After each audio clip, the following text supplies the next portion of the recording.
What's going on, everybody? RJ Ochoa here from SB Nation's bloggingtheboys.com. Hope all is well wherever you are. We hope you're happy, safe, healthy, and that you're ready for the Dallas Cowboys to be back from the mini bye. Huge game on Sunday on the road against the Washington football team. It is Tuesday, so we are getting ready. And of course, we are here for our weekly Dallas Cowboys Roundtable on the Blogging the Boys YouTube channel, where you can watch it live. You can, of course, catch the rewatch. You can, of course, listen to it on the Blogging the Boys podcast network. Make sure to subscribe wherever you get your podcasts. Leave a rating, write a review. Those things are always appreciated. We did this live stream a little bit later in the evening. Wanted to see just who's around. You know, sometimes people need a little bit of time to eat dinner. The time change about a month ago is still screwing with all of us. I'm not exactly sure when dinner is supposed to happen. But joining us this evening, we have in clockwise order up near the top from the Jersey Shore himself. Basically, it's all the same up in the northeast quadrant of the country. Tony Catalina on Twitter at Tony_Catalina. You can hear him on the Blogging the Boys podcast network on Mondays, Wednesdays, and Fridays on the Daily, and on Saturdays on 2 Minute Warning. You can also read him at bloggingtheboys.com. In our 4 o'clock position, we have our 1 o'clock person, Tom Ryle, the OG, on Twitter at TomRyleBTB. You can also read him at bloggingtheboys.com. Hear him on Thursdays on Riled Up on the network. And then about 7:30, it is Dave Sturchio, the original Jersey boy himself, Little Sturch, as many have called him. You can hear him on Mondays on Jersey Boys, on Saturdays on 2 Minute Warning, on Chop Sports. This man never, ever sleeps. He is on Twitter at Dave Sturchio. Sturch, I come to you first. Happy Tuesday. Are you ready for a ton of divisional games, not just for the Dallas Cowboys, but throughout the rest of the NFC East? Yeah, I think this is actually really big for the Cowboys outside of the Cowboys games itself, man. I mean, like you're looking at the teams below us right now, and obviously the Washington football team coming up this week, and then you got the Giants in between that, Philly later than that. But the best part about it is that those guys got to play each other too. You know what I mean? So those guys are going to kind of knock each other around a little bit. And it's kind of, I think it's a massive advantage for the Dallas Cowboys because obviously we control our own, but at the same time, those guys are going to beat each other up. So we're kind of, we're in a good spot right now. There are 11 games remaining for all 4 NFC East teams, and only 3 of them only feature one NFC East team. That means we have 8 games where we will have 2 NFC East teams tangoing with one another. Tony Catalina, do you know how to do the tango or the merengue or the cha-cha? We'll take any one of them. I don't know how to do any of that, but I'm getting married, and the first thing my fiance said was, "Let's take some dancing lessons." So maybe soon. I could see you doing some Fred Astaire, some stuff like that. I could certainly see that in your future. Tom, you strike me as more of a two-stepper. Do you feel like the Cowboys have been in the midst of a two-step sort of process? Everybody has wrongfully complained that they faced a unique challenge in playing 3 games in 12 days. I say wrongfully because literally every NFL team has to do that. Don't believe the lies you have been told on twitter.com. But nevertheless, the most unique part of the season, most unique part of the schedule is over, Tom. Does it feel nice? Do you feel confident that with things settling back in on a Sunday-to-Sunday basis that we'll see more of who we saw in October from this team? Well, I'm certainly hopeful that's going to be the case. That's not what I Yeah, we've got the extra rest, which should be helpful. We've got players coming back. We've got Randy Gregory and Neville Gallimore look like they're going to be back. We've got the coaching staff back in the building, everybody except Mike McCarthy, who's supposed to rejoin them on Thursday. And I feel like this is a great place for the Cowboys. Now they just have to take advantage of what they've got in front of them. Jumping off that point, Tom, since you do all the hard work and give us all the content and material around here, I'm going to put up a statement, and I would like each of you to tell me whether you agree, true or false. Tony, we will start with you. True or false? This is the healthiest that the Dallas Cowboys have been all season. Any game, weeks 1 through 13 to this point, including the bye. Is this the healthiest that the Dallas Cowboys have been throughout 2021? If Neville and Randy are there, I got to say true. I think this is Tom? the point we've been waiting. True. Sorry, Tony. Sturch? No, you're good. Yeah. I'm going to say false. Oh, okay. So, Tony, let's give your reasoning, and then Sturch can tell us why he's wrong. Basically, it's kind of what we've been waiting for. Been kind of like it's that like carrot we've been dangling for the last 2 months. Like, eventually the defensive help is coming back, and DeMarcus Lawrence is back, and it looks like it's right around the corner from being true. To Tony's point, the Dallas Cowboys will have Amari Cooper, Michael Gallup, CeeDee Lamb, Tyron Smith, Lyle Collins, Zach Martin, DeMarcus Lawrence, Randy Gregory, Neville Gallimore, Micah Parsons, and a partridge in a pear tree to be seasonal, because that's the rule when you do any kind of podcasting or talk radio in the month of December. So, Sturch, do you disagree purely off of Ezekiel Elliott's status? Because I feel like that's where you're coming from. That's where I'm at. I love the whole defensive cavalry coming back. That's great. And I think the defense is playing better than the offense lately, and everybody can agree with that. But with the Ezekiel Elliott thing, look, as much as people are like, oh, he's banged up and we got Tony Pollard, don't worry. Like, I think they complement each other. I've been saying this until I was blue in the face that we need both of these guys, and Zeke ain't running right. He's not. And I hope that this 10 days off did him a service, and he got to rest and relax and recover and all that stuff. But yeah, I mean, if Zeke is banged up, like that's a big deal for me. I mean, I don't know how many people would agree with me, but again, from a numbers standpoint, sure, yes, we're the healthiest we've been. But with Zeke being banged up, I think that's a big part that the Cowboys are gonna miss. And they're not missing it, but I'm saying they're gonna struggle in that department. Well, let's stay on that subject then, Sturch, and we'll go you, Tony, Tom. Nice D-double-T action happening here on the roundtable tonight. Would you rest Ezekiel Elliott? Because this is a subject that people have been broaching. To be very clear, I think we would all agree the opportune time for this was last week against the New Orleans Saints, so as to give him the mini bye and time to get right for the stretch that we're about to enter here. But, bygones are bygones, water's under the bridge. We're not going to relitigate all this. But would you rest him against Washington on Sunday, Sturch?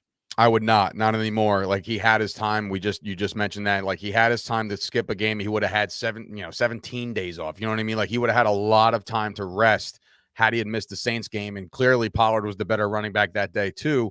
Again, hindsight's 2020. I'm not worried about that anymore. But going forward, like, this is now the run. This is now, you need all of your guys, banged up or not. Everybody's banged up. You know what I mean? Like, I think Dak Prescott is still banged up.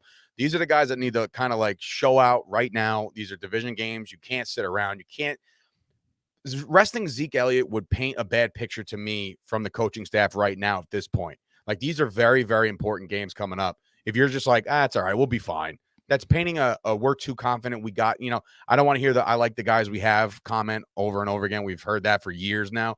Zeke Elliott's a pro. He's going to have to, you're literally going to have to like glue him to the bench to not have him in. So if he's available, he's going to play.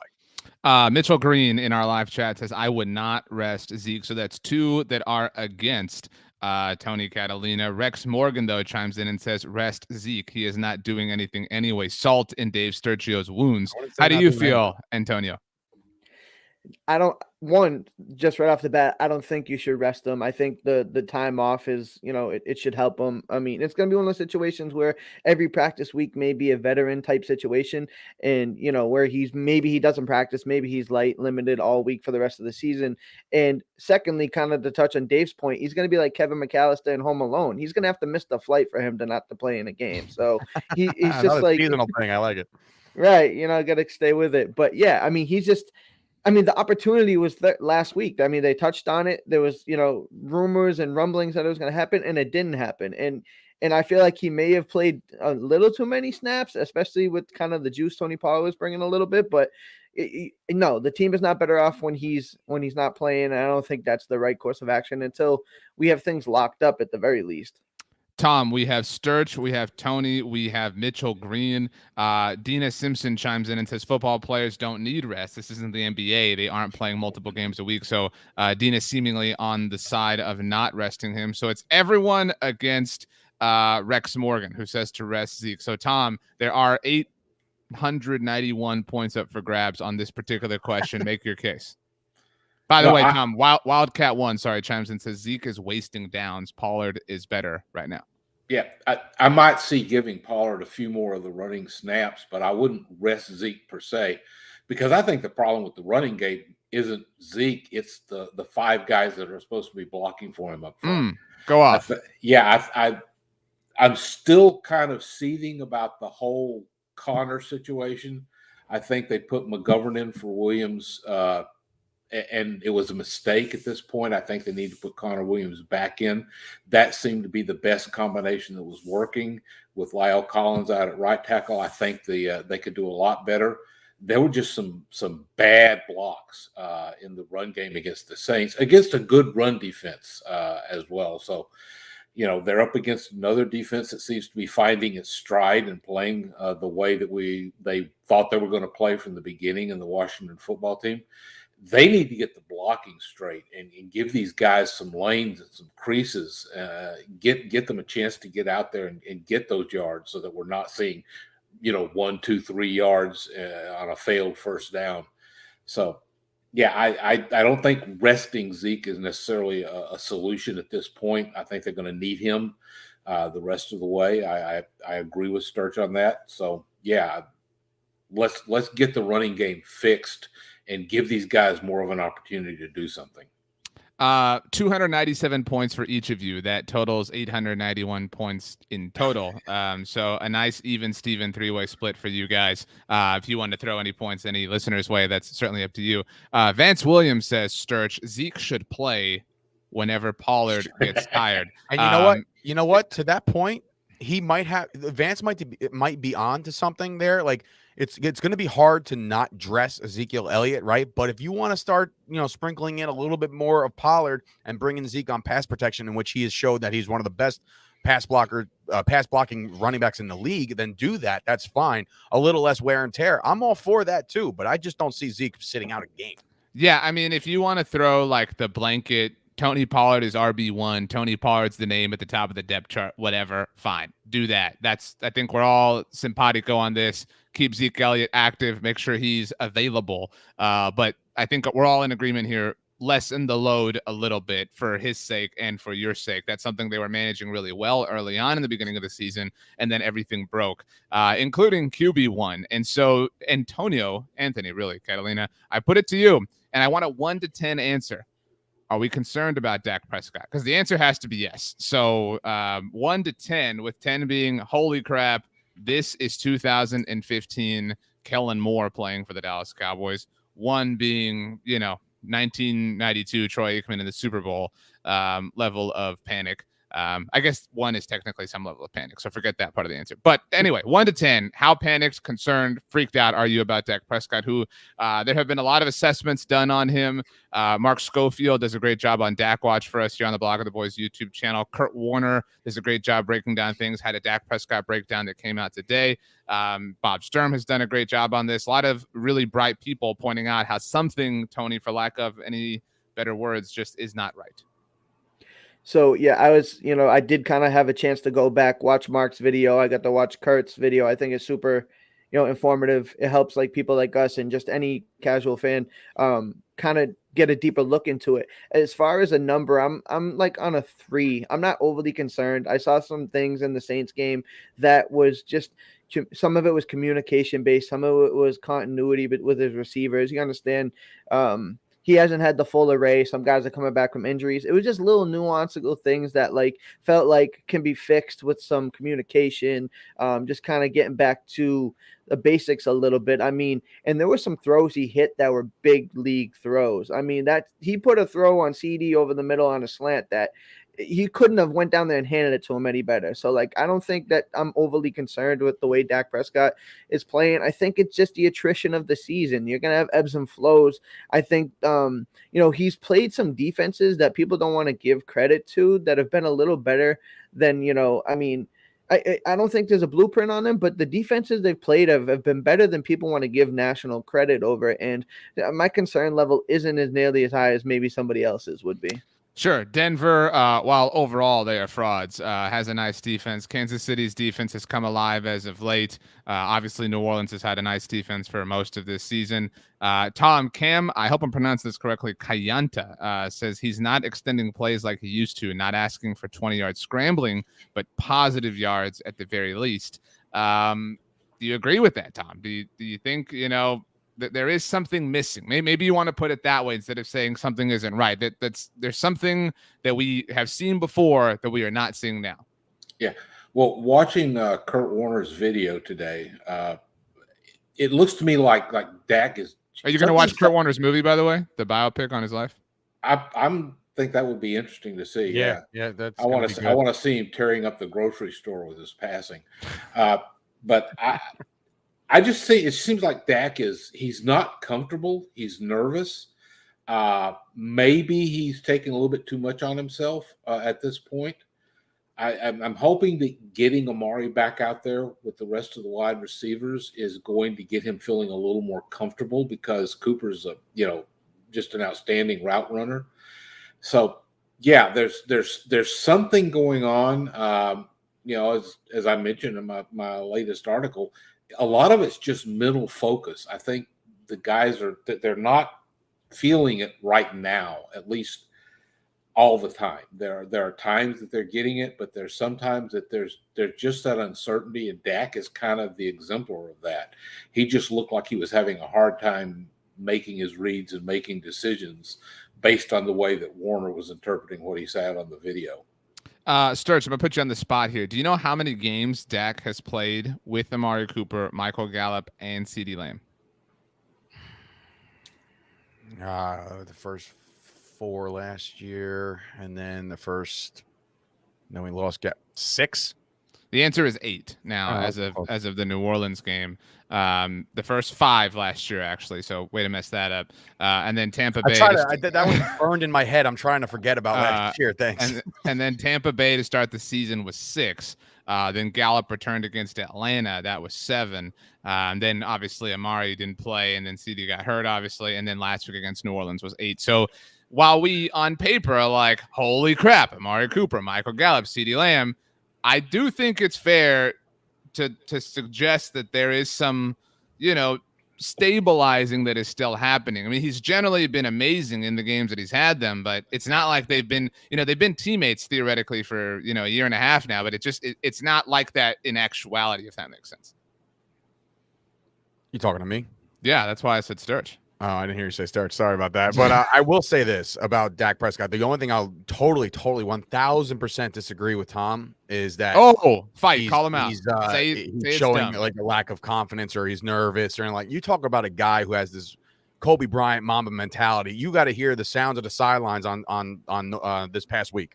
Okay, there is nothing other than confidence oozing out of this guy's pores. Okay, it's just about execution. It's about getting his guys back on the field. It's about having a running game. It's about not having to rely on the pass. And I discussed this on my show today. I said, look, you need a balanced offense in this league for going forward. Like, people figure you out. Obviously, you saw last night with the New England Patriots that they can run the ball 57 times in a row and nobody would bat an eye. But they have the element of a passing game. It just so happened to be a bad weather game. But I'm saying for Dak Prescott, everything else needs to start clicking around him for this to work. Stop shuffling the offensive line. Stop. We have had injuries. He's down to one tight end. He doesn't have Blake Jarwin. So there's a lot of Jarwin's back, by the way. He was activated off of IR today, just for full clarity. Jarwin? Yeah. Wow, that was mean to say who to Blake Jarwin. Dude, what's Blake ever done to you? Mike Jones. No, but I would say that, there's a lot of intangibles around Dak Prescott right now that aren't in his favor, yet he might be trying to do too much. I do fear that he has a little bit of a skepticism about running the ball, and he'd like to force it in there and try to be the thrower that he knows he can be. We all know he can lace it in there. Tony just alluded to that, of having them, some of these throws, like, that the teardrop pass to Gallup in the end zone from 1 yard out was a thing of beauty. He put it in a place that only Michael Gallup can get it. And he does that a lot with Gallup. But overall, there's no nerves here. Like, if I had to put a number on it, I'll go with 4 for his number, right? I'll go 4 because I'll say that his running ability is definitely taking a sidestep from his overall presence on the field. Like, no longer are you saying as a defense, like, all right, this guy can take off at any moment. Like, they're not doing that anymore. And maybe, the one big game beatdown that we had, within the last month was against Atlanta. And again, sound of the sideline, something that picked up, or Showtime picked it up. Either way. He said something like, I had to remind everybody just how big I am. You know what I mean? Like, he had to put that shoulder down and remind everybody that he's an athlete after all, not just a thrower of the football.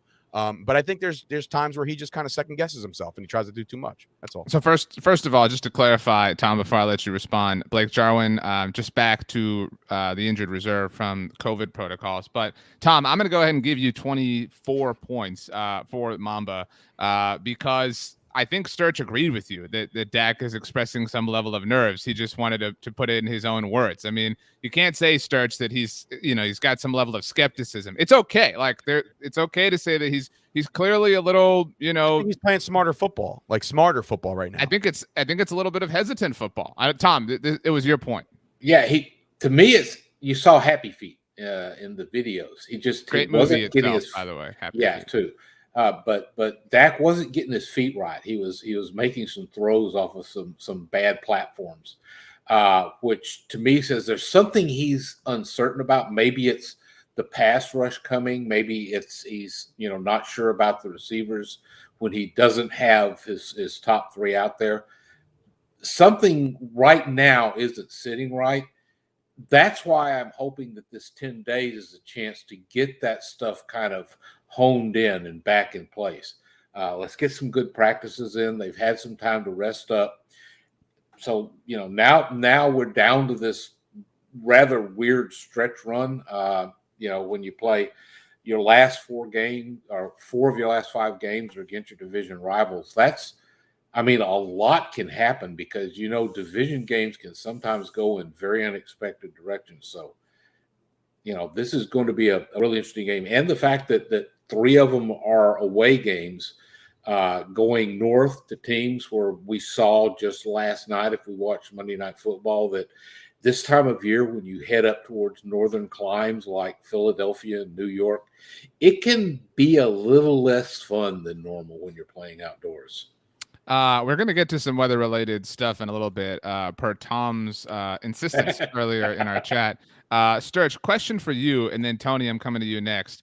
Sturch, Vance wants to know, do we think having Philbin back will help just because everything's been poopy along the offensive line as of late? The solid dad word of poopy, by the way. Thanks. But yeah, I would say now that you're in the club, I would say that having Philbin back is huge. This goes for all the coaching staff that have the rest of the guys back. I really think that once these guys get to the sidelines and they got to make their adjustments, these assistants, those guys were gone too. You know what I mean? Like there was a bunch of coaches gone. I think this is going to help Kellen Moore. I think this is going to help Philbin. I think everybody back on the field this week is going to be a tremendous help. I think it's going to be, again, that offensive line shuffle, maybe that's happening because Philbin's not there to say, hey, wait a minute, guys. No, these are your best 5. Leave them in. Like, he's not there to say that. He can't text. He can't smoke signal. Like, that's just like, this is what they've been trying. They're throwing poop at the wall and seeing what sticks. Nice. Tony, when you text, do you do the reacting to text? I can't remember off the top of my head now. Do you do that? Oh, of course. I actually thought that was really stupid at first when that came out, and I was like, no one will ever use this. I use that all the time now. Is that when you like heart a text or like a text? Yeah, or like a text or haha, whatever. I thought that honestly, from what I gather from a lot of my friends, that's the ultimate sign of disrespect, that you have nothing to say, so you're just going to react, and then that was it. See, but like in that sense, it offers a nice way to end the conversation because you always have this like this pressure of like, well, I don't want to leave them hanging. You know what I mean? And I don't want to just say like, we're done talking. So the reaction is like a nice, hey, this was a great chat. I'm a little bit busier now, but we'll talk soon. I forgot that you used it, Tony. But you are our resident Chicken Little, Tony Catalina, because you always think the sky is falling. So I'm coming to you first with this. Tom, you're next. Sturch, you are batting cleanup, is it? Anyway, nope, that's third. Whatever. You're batting third. Yeah, on this. I'm saying I'm batting third, so no, I'm not batting cleanup. That's whatever. It's cleanup in my heart. Tony, is this the biggest game of the season for the Cowboys on Sunday at Washington? Yes or no? Why or why not?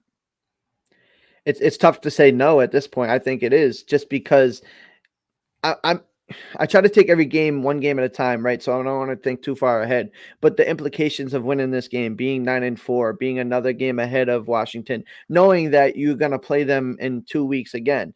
I've said it from, I think I'm not breaking news when I say this. I think the next 3 weeks could put a nail in the coffin in this division. And so this is the first game of it. I feel like if they go in there and lay an egg against Washington, give them some life, put some air in their lungs, it's just gonna be a bad situation. So I think this is a hugely important game. They win this game, it could.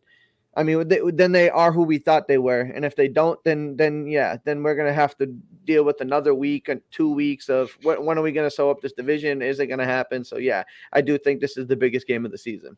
I've always thought that expression is weird, like the nail in the coffin. Like there's more than one nail. You know what I mean? Like in the traditional wooden coffins. If there was only one nail, final nail in the coffin. But not everybody, like that's Tony's fault. Didn't include the word final. You know what I'm saying? But even then, they're not all like impervious. Like we all saw Uma Thurman in Kill Bill. You know what I mean? So like anything can happen.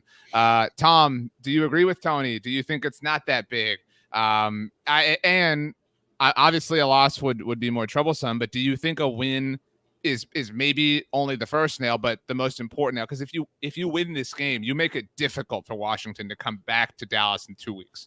Yeah, it's almost giving the team a death grip on the NFC East if they win this game.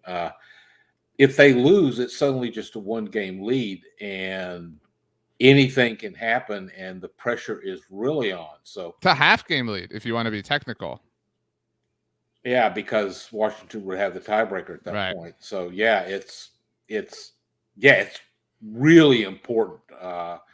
If they lose, then another game may become the most important game for them. But right now, this is the most important game because this is going to set the direction. Just like the Saints game was the most important game at that point because they needed the win not to get into trouble even earlier. So. Yeah, I don't know how you can de-emphasize the importance of this game for the Cowboys and for the fighting teams. No pun intended. On the football team. Nice job, Tom. Sturch, I'm going to amend the question a bit for you, but first, Rex Morgan asks, will we go 3 for 3 over the next 3 weeks? A reminder, the Cowboys' upcoming 3 games are at Washington, at New York, and then Washington at home. Yes or no, 3 for 3? Yes. Of course, I should have asked somebody a little bit more impartial. Okay, my next, the amendment of the question to you, Sturch. I said on the SB Nation NFL show last week, I picked the Patriots to win on Monday night last night, and they did, obviously.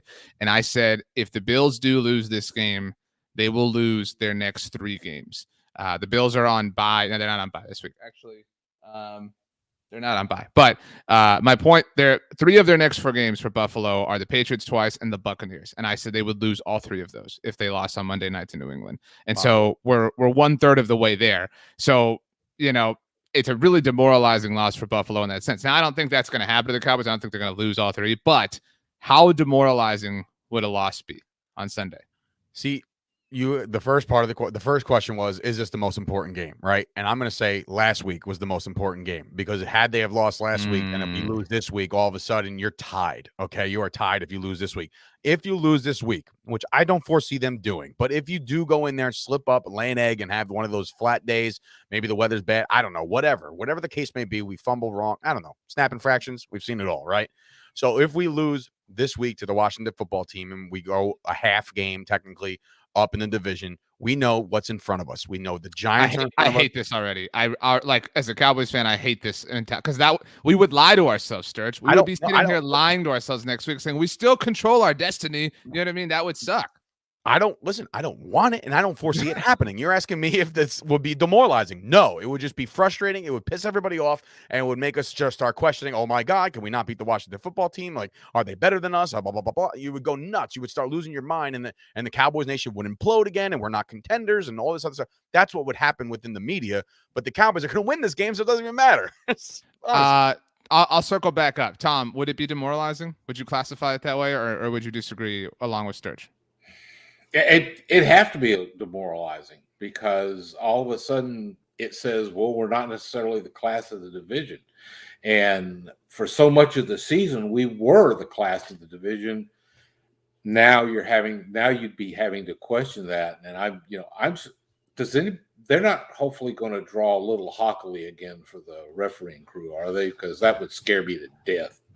We will see. If not for nothing, but the Hockey League crew is 9-2 for the road teams. So look at that. Sturch coming in with some optimism regarding the Cowboys. Who would have thought? Tony, would it be demoralizing? Would you classify it that way? It's not a demoralizing victory. It's walking on eggshells, like a little pins and needles type feeling, but it's not anything that should. And if this team has the makeup we think they do, it shouldn't demoralize them. But then they shouldn't lose. Like to Tom's point, if they have the makeup we think that they do, they shouldn't lose to this team. They shouldn't. No pun intended.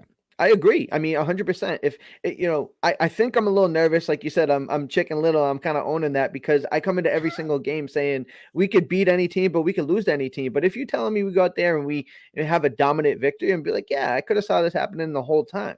Ninja Nuts Tom has a thought on your fashion. Says Tom needs to change. Can't be wearing division opponent colors when they're up.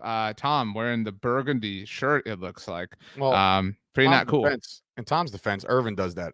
Michael Irvin does it every week. Oh, so Tom and Michael Irvin are one and the same. This is maroon, folks. We bleed maroon. Okay, yeah. Yes. Hullabaloo. Maybe it's just the lighting. Poor lighting makes it look Yeah. burgundy. Interesting. I think it would be demoralizing. I think it would. To Tom's point, so many Cowboys fans. Oh man, we're at the point we can just root for the Eagles to win. We can just root for the Giants to win. Just hurt their draft position. We're gonna have won this thing by Thanksgiving. It would be really devastating. Maybe you don't want to call it demoralizing. It would be devastating. And this is a really interesting game to me because it is Washington, the team that swept them last year for the first time since 2012. And, obviously a lot of people said, well, Ron Rivera was the better decision, blah, blah. Ron Rivera is so much better than Mike McCarthy, blah, blah, whatever. This is the first time that Mike McCarthy will have Dak Prescott against the Washington football team as the head coach of the Dallas Cowboys, obviously. First time he will have Tyron Smith. First time he will have Lyle Collins. I mean, the Cowboys were really, really, really not themselves in the 2 games that they played Washington last year. The second game, obviously, on Thanksgiving after the tragedy, after the loss of Marcus Paul. And so this is I do think this is the biggest game for Mike McCarthy as the head coach of the Dallas Cowboys. It is the biggest game for him because, okay, you're supposed to be the guy. You're supposed to be the difference. You need to go to Washington and win. They are the reigning division champions, whatever stock you put into that. They're a team that's won 4 in a row, including beating the Tampa Bay Buccaneers. They're the team that is in your way. And to Tom's point, if you beat them at their house, you get a death grip on the division. I mean, it's big. This is the game, Sturch, that everybody thought the Chiefs game was. Everybody wanted that to be all this narrative and all this juice, and it's a Super Bowl preview. The reality was, as we said, it was an AFC game. They weren't going to take it as seriously. This is the game. This is the moment for them, and they have to deliver.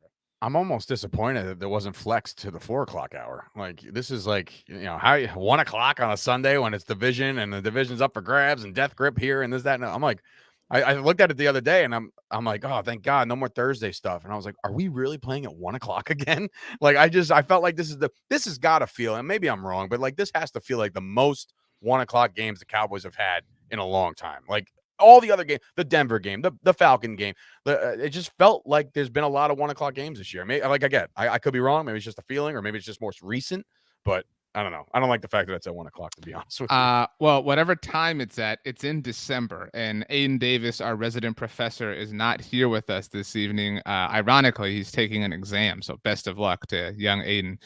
You'll hear from him on 2 Minute Warning with Sturch and Tony later on in the weekend. But he did work this up for us. If you are watching on the Blog of the Boys YouTube channel, if you are listening on the Blog of the Boys podcast network, you can check our Twitter or our Instagram or our Facebook page. I'll also be writing about this. You can check out blogoftheboys.com sometime later in the week. What you're all looking at is Mike McCarthy's career winning percentage by month. And as you can see, he has notoriously struggled in the month of November, not just this past November, but historically, even as the head coach of the Green Bay Packers. So the blue column is his home winning percentage, and the gray column is his away winning percentage. So it isn't just this, because Aiden, smartly thought maybe it's just a situation where he benefits from the cold weather at Lambeau Field, because teams have to go there, et cetera, et cetera. But you can see Mike McCarthy's away winning percentage in the month of December is 53.6%. His home winning percentage is 82.8%. This is a weird trend. I mean, admittedly, Tom, a very weird trend that Mike McCarthy comes out and struggles notoriously in November, but does generally bounce back in the month of December. Now, if anyone is curious, just for the sake of being accurate, last week's game, which was a December game, is included in this sample. It's one game, so it's not going to drastically move anything, but it does technically go on Mike McCarthy's ledger. Tom, your thoughts? Yeah, to me, this is just another one of the things of November that there were a lot of things just kind of piling up that I think led to losing the 3 games. You had all the injuries, you had the COVID problems, you had a suspension crop up. It's just like a whole bunch of things that were bad in November that now look to be good in December. And this is just another log on that particular fire. McCarthy seems to do very well in the month of Christmas, so maybe he's going to give us a nice Christmas present here. Tony, does this make you feel better? Does it make you feel worse? I can't imagine that would be the case. Are you indifferent? Do you think it's just coincidence? Are you maybe hopeful that it means something? Where are you at? I mean, I like the fact that the numbers are positive in the month of December. I mean, you got to feel good about that. I mean, November was a tough month. I think we all kind of want to put that in the rear view, but to see, numbers, analytics that prove that we have a head coach that excels in arguably the most important month of the season, you got to feel good about that in totality. Sturch, do you think there's something to November being weird in the NFL? And I don't have any data to support this, so this is maybe Aiden's next project. But I do wonder if maybe we've seen historically, again, this is a hypothetical, the largest number of players placed on injured reserve in November. You're talking at that point, you're 2 months into the season, maybe things are cropping up. That does make winning more difficult for different teams, unless you're Tony Romo. Obviously, that was obviously his month of success during his playing career. How do you feel, Sturge? I think it's just this year, to be honest with you. I mean, you really can't really credit last year. And don't forget, guys, I mean, as much as we did lose to the Washington football team twice last year, let's also not forget what they did to Andy Dalton while almost knocking him out on his feet. Like, and nobody came to his defense. There's a little bit of bad blood for anybody that's left over from that game in particular, specifically Tyron Smith, who was not playing in that game, who would have probably, choked him out. But in any event, I would say that in November, the success rate for Mike McCarthy this year has been a little weird. Yes, IRs. Now that the IR is a 3-week deal and it's not season ending anymore, as of just the last couple of years, I believe people kind of refer to that first when it comes to oh, we can get another guy up on the roster if we just put this guy in IR. I think that's happened a lot because of that. And of course, you got the COVID stuff. That's not going away. So it's a pain in the butt, but it is what it is. And this is where we're at. So Tom, shifting gears a little bit, but sticking on Mike McCarthy's past just enough to allow me to make this segue properly. You wanted to talk about this, Sturch. I know you were really passionate about the cold weather on Monday night. You thought it was awesome. You thought you were watching football in a snow globe, whatever. I don't have a take on this one way or the other. I'm fine. If my team's not playing, cool. Just put it on TV and I'll totally watch this game. But Tom, this incited some fear for you. Seeing the Bills and the Patriots play in a game that was literally impacted by the cold. Obviously, as Sturch mentioned, New England only throwing the ball 3 times. So, Tom, you basically asked us, should we now be nervous about a postseason trip to Lambeau Field? I have laid out the theatrics of a potential trip to pro football's holiest cathedral. But the reality of the weather and the climate is a real one that the Cowboys or anybody else will have to contend with. Yeah, I was saying all along, I don't want to be up there playing in January, just because that's one more thing that the Cowboys are not really comfortable with. They're an indoor team. They play. They don't even go out in very cold weather when they're on their days off because Dallas is not real bad. We're looking at 80-degree weather here. By the end of this week again, we may be setting a record high. Lucky. And that's not what you see up at Lambeau Field. There, if you get a really great day, it may be 42 and breezy. That's tougher to play in, and I just want every possible advantage in the playoffs. Unfortunately, it's starting to look an awful lot like the road to the NFC Championship is going to go through Green Bay. I'd love to see somebody knock them off, but I don't think they've got a whole lot of big challenges left on their schedule. And so we might have to face that. It's just going to make me a little bit more nervous. We'll have to hope it's not really bad weather.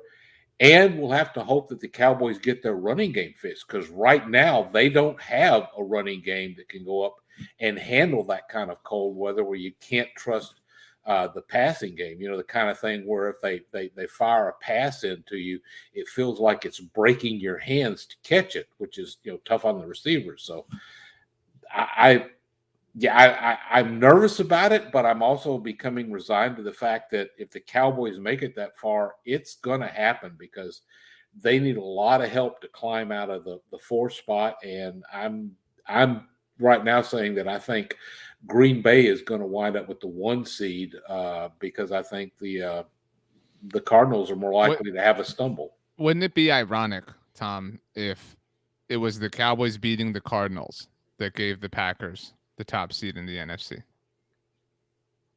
Say la vie, man. I mean, like, What can you do? Is that not like that's a real possibility? Is it not? And like, Yeah. and that win for Dallas might not even move them up. You know what I mean? To even the 3 seed. Like, so like there is some, and we'll have this conversation a month from now. There is some logic to maybe if you're Dallas, you've already won the NFC East by then, to throwing that game. To I mean, for strategic.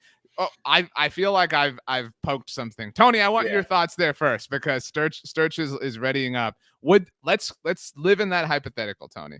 If Dallas loses to Arizona, the Cardinals are the 1 seed.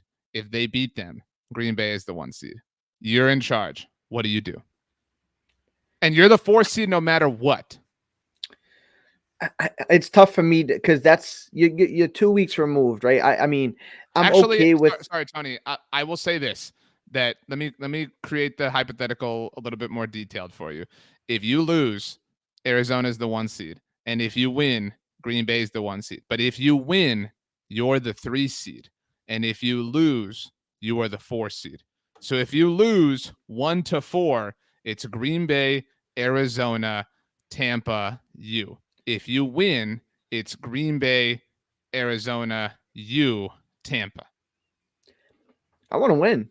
I mean, I want to win that game. I think this entire season, every roundtable we've had, every single week, we've tried to avoid that 4 spot. So, I mean, I'm not worried.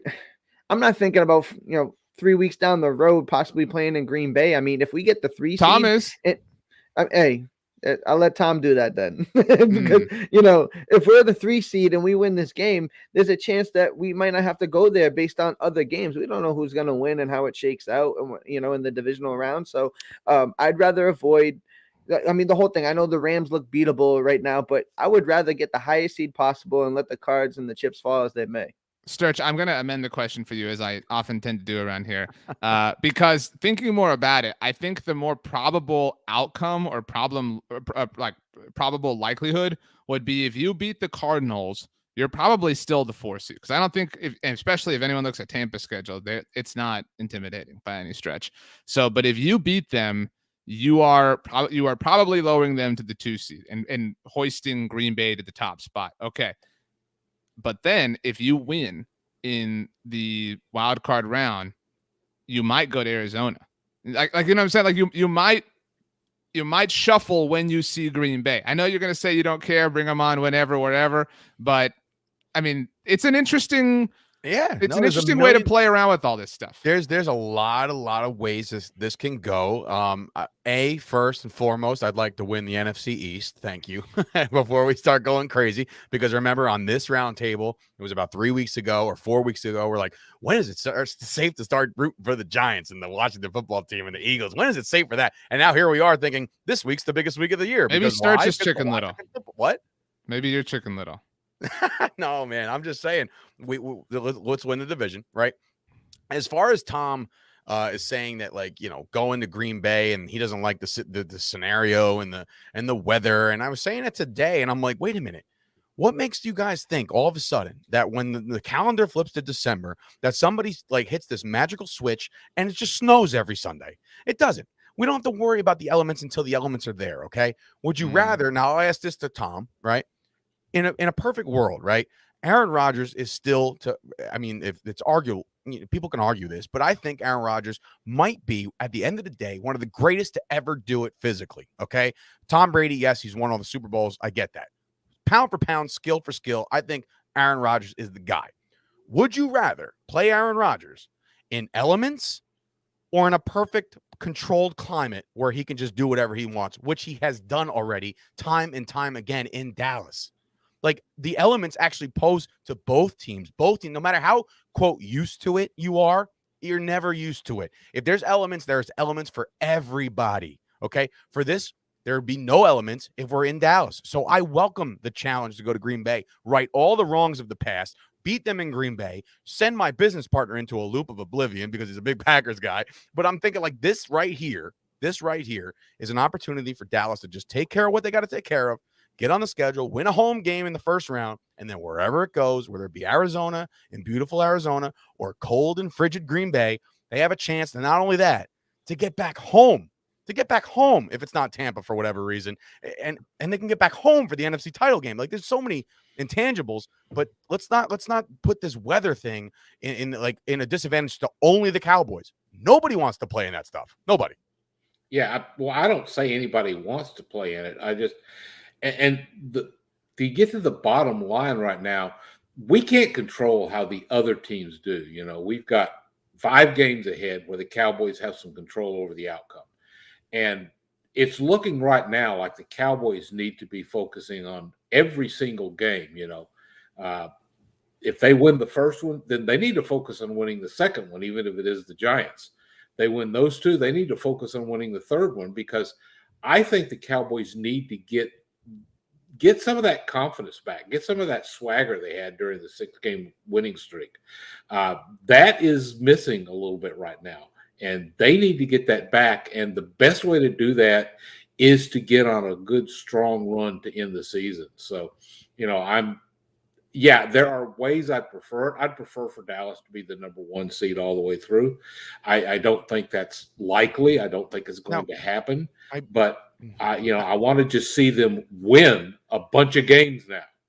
On the schedule right now, if you look at the standings right now, the Dallas Cowboys are one game behind the 2 and the 3. If you count the head-to-head loss to Tampa, fine. Okay, I get that. But like, you're acting as if every given Sunday, guys, we watched the Bills lose to the Jaguars. We watched the Jets beat the Bills. Kind of suck though. Like now we know that. Yeah, but you know what? It's any given Sunday. These red hot teams can just go soft, man. It's so weird how this NFL season has played out. So if you think about it, if we watch LA go out and beat up on the Cardinals on Monday night this week, right? And we all hope that happens, by the way. Just yeah. So this is after we win, right? Let's just say we win, we take care of business. That's that. We're 9-4. Then you see a team like LA play up and win that game. So all of a sudden, the Cardinals have 3 losses. The Cardinals are on your schedule. So if you beat them head to head, all of a sudden you're better than the Cardinals. Yeah, but it's all it takes. That assumes the Cowboys win out, and I don't think anyone's willing. Why to can't they win out? Right? I mean, do we have to relitigate the last month? Like that's why they can't win out. Like right. That's why. Like to be, they could Fine. sure. Like again, if we're examining all possible outcomes, it's certainly one of them. But it's like I don't think Washington wins out. Like people are like, oh, Washington controls their own destiny. Like they will not. Like no team will win out that is in that like hypothetical. It never happens. Although Washington has done that before. What were they like 2-7 in 2012 before they ripped off whatever it was, 7 in a row. We don't have to talk about that. But I know that this is forbidden in the Sturchio household, but I do want to once more look ahead to the potential playoff opponents for what will hopefully be NFC East champion Dallas Cowboys. I just want a numerical answer. I don't want any elaboration before we move on. If you had to predict now what seed the Cowboys are come playoff times, what is it, Sturch? 4. Tom? 4. Tony? 4. Yeah, I think we all agree. Again, anything is possible at Sturch's point and Kevin Garnett's, but the most probable outcome here is that the Cowboys are the 4 seed in the playoffs. So speaking of Aiden Davis, he ran some more numbers for us in terms of the most likely team that the Dallas Cowboys will see in the playoffs. Now, what you're looking at, again, if you're watching this on YouTube, you can see it. If you're listening, please check out Blog of the Boys on social media, blogoftheboys.com, or go watch the video. It's up to you. But these possibilities, even Sturch, do include the Cowboys as different seeds. These are still, though, the most likely outcomes. The most likely outcome for the playoffs, for the wild card round, is the Cowboys hosting the Los Angeles Rams. The highest likelihood, 35.2% chance of likelihood. Second most likely is the Cowboys hosting the San Francisco 49ers in the wild card round, but that would require San Francisco jumping LA to become the 5 seed because the Cowboys are going to be the 4 in these hypotheticals. The third most likely thing, again, according to this particular set of data, is that the Cowboys have the first round bye, which, again, we all agree is somewhat improbable. The odds of probability drop from 35.2 to 24.4 to 8.3. Just behind that, the Cowboys hosting the Philadelphia Eagles in their first playoff game. So, Tom, I'll go to you first. It kind of feels like we're a month away from Cowboys Rams at AT&T Stadium on Wild Card Weekend. Does that give you pause? Does that make you pumped? Does that make you want to bake a pie? Like, how does it make you feel? Well, I look at it the other way. I think there's almost a 2/3 chance that they're going to play somebody else, according to this.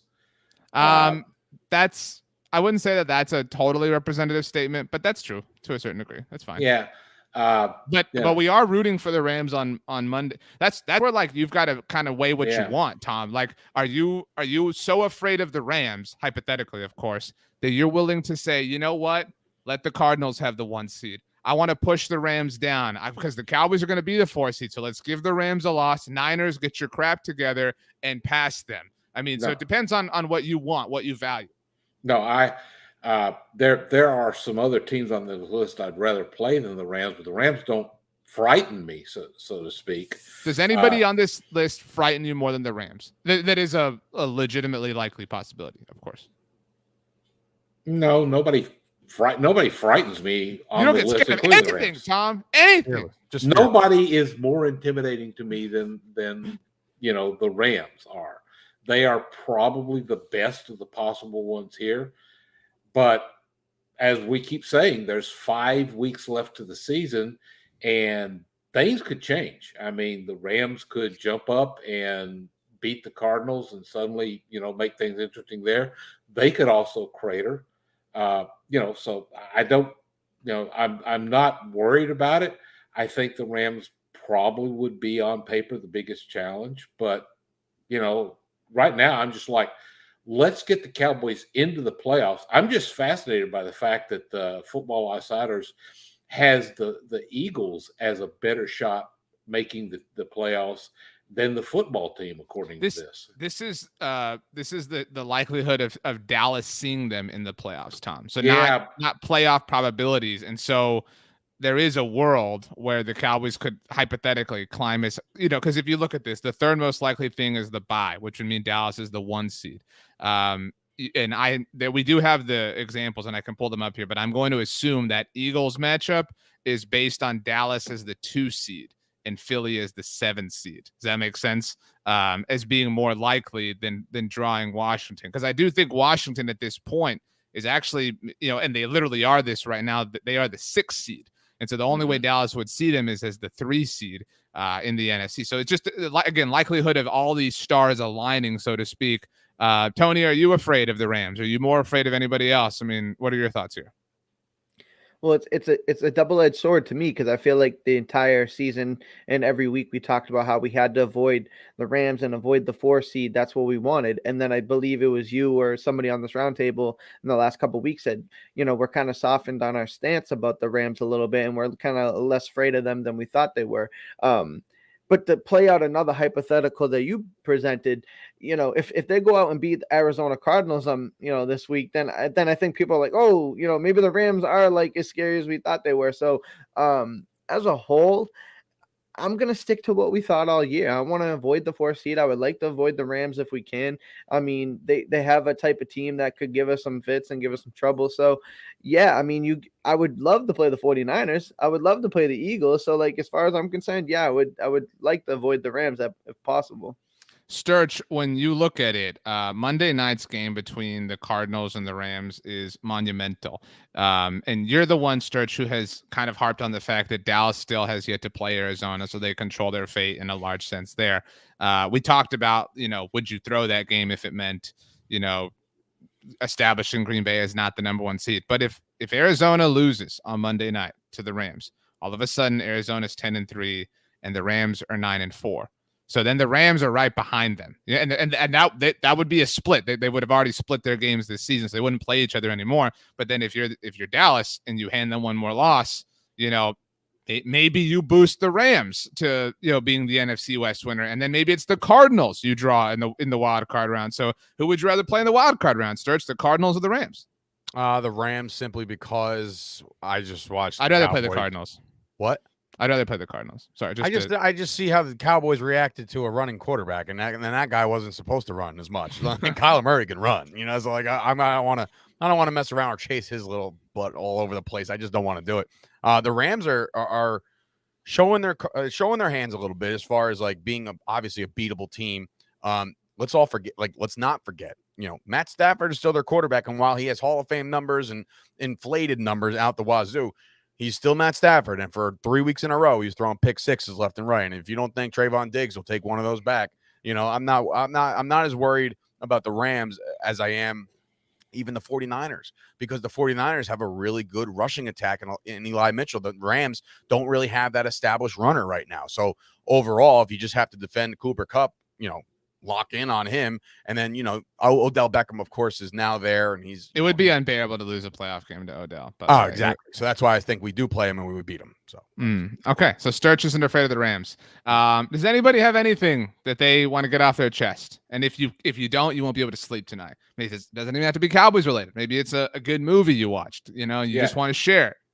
Another thing about facing the Rams, the Cowboys have kind of had Matt Stafford's number in the playoffs. Call him out, Tom. Drag him. Yeah. So I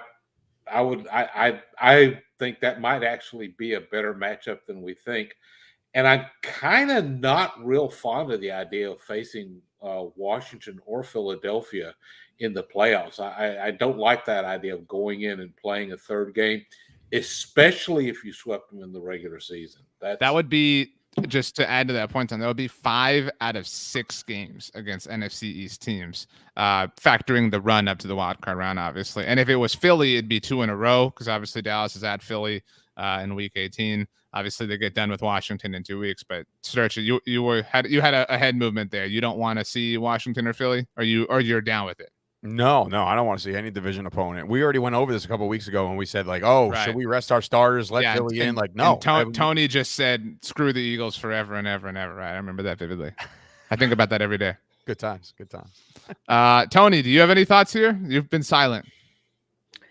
No, I mean, we touched on how important this game is this week. So I just want to I know we're talking in the future, and that's what we do is, as talking heads and pundits, but I want to beat Washington so bad. I just want to win this one week, and then we'll kind of rehash it and move forward from here. Okay. All right. So give me a score prediction, everybody here. Sturch, you go first. I'm going to say that this one, the offense wakes up a little bit more than what it's been playing in the last couple of weeks. I feel like we're going to start getting going here. December is going to be our month. I firmly believe this. I'm with a 31-17 win, 31-17 Cowboys. Tom. I was thinking 34-19 for some reason, with something like some missed extra points or something by the football team. Okay. Tony. I say 27-20, but the game won't be as close as the score indicates, as Washington gets like a pity one at the end. And then they try like an onside kick that Cedric Wilson recovers and ices it. Nice. I will say 26-17. I think it's a painful climb to that 26. And I think we're really pissed off at halftime, saying like, why is this close? Why are you letting them hang around? Whatever. Maybe, Mike McCarthy defers in the first half. They get the ball the second half. They, give themselves some breathing room, et cetera, et cetera, et cetera, et cetera. So anybody haven't? No, you go ahead, Serge. I was just going to say, I also think that just be careful what you wish for, Washington football team fans. There was a lot of people saying, we want Dallas. Well, guess what? You're about to get Dallas, and I think you're going to get a pissed off Dallas. And I think we're going to get out of here and end your season. That's what I think. I tell you what, if you are watching on the Blog on the Boys YouTube channel, you will see the Madden simulation very soon. Here should be dropping in the next 2 days or so, depending on when you're watching this, of course. And I don't know if any of you guys know this, but last week, the Madden simulation, not only correct and that the Cowboys won, had the final score correct and had a defensive touchdown for the Dallas Cowboys. So I'm just saying that whatever Madden tells us is going to happen this week, there's a large level of reason to believe. I'm with it. I mean, Madden knows all, right? I love it. Tom, do you have a Madden thought? John Madden was great. Okay. Wait. Well, likelihood that Tom has ever picked up a controller to play a game of John. Tom Madden. has definitely played Madden at some point. I'm very confident in this. Tom, have you ever played Madden? RJ loses this bet. Wow. Tom, do you know who's on the cover of this year's game? Nope. Don't care either. Do you know, Sturch? Yeah, I'm looking right at it. It's Mahomes and Brady. Okay, fine. Respect. And next year it'll be Dak Prescott. And everybody's, oh no, here comes the Madden. I would love that. Oh no. Watch. I would love that. Yeah, the only Cowboy that's been on there really is T.O. in the, like legend version or whatever, which was cool, but give us somebody active. I think Zeke is more of a Madden guy, by the way. I think he'd be on the cover first. But okay, with a final score tonight, of 6,412. Tom is our winner at Tom Ryle BTV on Twitter. He had the most sound points. I really liked everything you had to say, Tom. Just a big congratulations. Even though you've never played Madden, that's your lone demerit here. So I'll take 6 points away, but you still win by a good 2,000. Any thoughts? Anybody you want to thank? Anybody, any way you want to brag? It's up to you, Tom. It's your moment. I really want to thank you, RG and RJ. RG, wow, RG, great job. I did one job, Tom. I did want to know, did the check clear?